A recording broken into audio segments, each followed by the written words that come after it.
Assalamualaikum warahmatullahi wabarakatuh. Perkenalkan, nama saya Irvana Filpa dari Ruang V327. Di sini saya akan membawa materi mengenai hak waris pada anak angkat di mata kuliah Hukum Adat. Langsung saja materinya akan saya paparkan.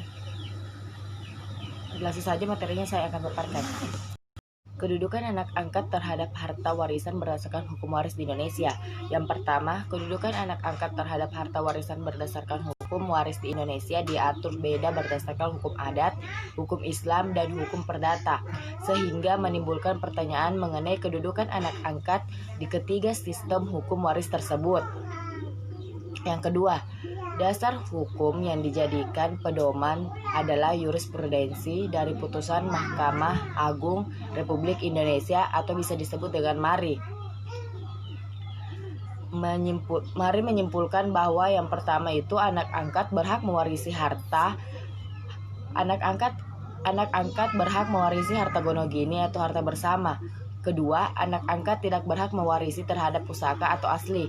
Ketiga, anak angkat bisa menutup hak mewaris ahli waris asal. Sedangkan dalam hukum Islam, pengangkatan anak tidak menjadi ahli waris dari orang tua. Dari orang tua angkatnya, namun bisa mendapatkan wasiat wajibah dan menurut hukum perdata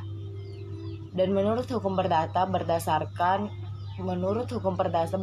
BW Burgerville-Boeck tidak mengatur tentang hak waris anak angkat, namun anak angkat dapat memperoleh melalui hibah. Selain itu juga memuat hak-hak tiap-tiap ahli waris atas bagiannya masing-masing dengan istilah legitime portier atau bagian yang sah.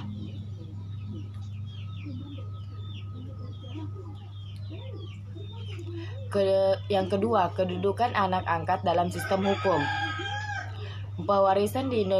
Kedudukan anak angkat dalam sistem hukum perwarisan di Indonesia terbagi menjadi 3 sistem, yaitu yang pertama, dalam sistem hukum pewarisan Islam, pengangkatan anak tidak banyak memberikan pengaruh terhadap hubungan darah anak tersebut dengan orang tua angkatnya. Anak angkat sama sekali tidak mewarisi harta peninggalan dari orang tua angkatnya. Namun demi melindungi hak dari anak tersebut, maka orang tua angkat dapat memberikan wasiat asalkan tidak melebihi sepertiga harta peninggalannya. 2. Dalam hukum waris adat, ketika seseorang pasangan suami dan istri tidak memiliki keturunan dan mengangkat seorang anak, maka pasangan tersebut dapat mengangkat anak angkat memiliki hak waris dari harta peninggalan orang tua angkatnya sebatas harta bersama atau harta gonogini, dan tidak berhak untuk mewarisi harta bawaan orang tua angkatnya dengan bagian yang didapat sama dengan bagian anak kandung. Namun hal tersebut juga bergantung kepada aturan adat di berbagai daerah seperti masyarakat matrilineal dan parental. Ketiga, dalam hukum waris BW, kedudukan anak angkat terhadap hak mewarisi harta peninggalan orang tua angkatnya sama sekali tidak dimiliki di dalam BW, tetapi BW mengatur mengenai bagian-bagian yang diperoleh oleh ahli waris yang sering disebut sebagai legitime portier.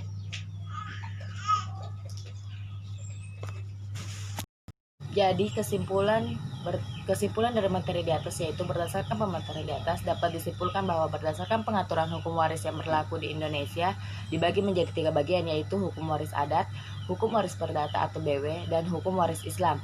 Peruntukan ketiga sistem waris ini berbeda-beda. Hukum waris adat diperuntukkan bagi masyarakat yang mempercayai hukum adat di daerah mereka.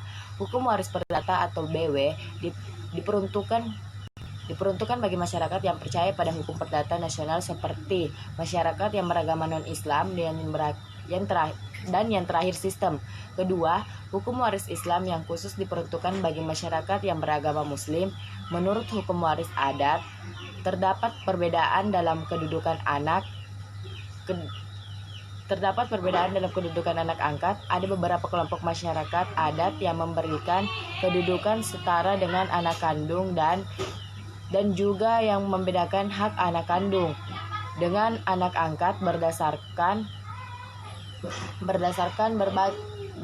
berbagai jurisprudensi Mahkamah Agung Republik Indonesia, atau bisa disebut dengan MARI, dapat dipegang sebagai dasar hukum bahwa yang pertama, anak angkat hanya berhak mewarisi terbatas pada harta bersama. Dua, anak angkat tidak berhak mewarisi terhadap harta pusaka. Dan yang ketiga, anak angkat dapat menutupi hak mewarisi ahli waris asal menurut hukum hak ahli waris asal. Menurut hukum waris Islam, anak angkat bukanlah sebagai ahli waris dari orang tua angkatnya, tetapi tetap menjadi ahli waris dari orang tua kandung. Anak angkat tetap bisa mendapatkan harta warisan dari orang tua angkatnya melalui wasiat wajibah dan juga wasiat tertulis dari orang tua angkat, asalkan jumlah bagian yang diberikan kepada anak angkat tersebut tidak melebihi dari sepertiga harta warisan. Pembagian wasiat wajibah harus dilaksanakan terlebih dahulu sebelum pembagian harta waris kepada ahli waris pewaris berdasarkan Berdasarkan kesimpulan di atas, saya menyarankan bagi pemerintah Indonesia sebaiknya segera membuat undang-undang khusus yang mengatur tentang kedudukan anak angkat dalam pewarisan dan juga pembagian porsi yang jelas bagi anak angkat terhadap harta waris orang tua angkat dengan skala yang nasional, sehingga menciptakan sebuah unifikasi hukum agar kedepannya masalah waris khususnya pada anak angkat mendapatkan kepastian hukum dan juga memiliki pemahaman yang sama ketika nanti menyelesaikan masalah wasiat anak angkat di seluruh Indonesia. Terima kasih. Wassalamualaikum warahmatullahi wabarakatuh.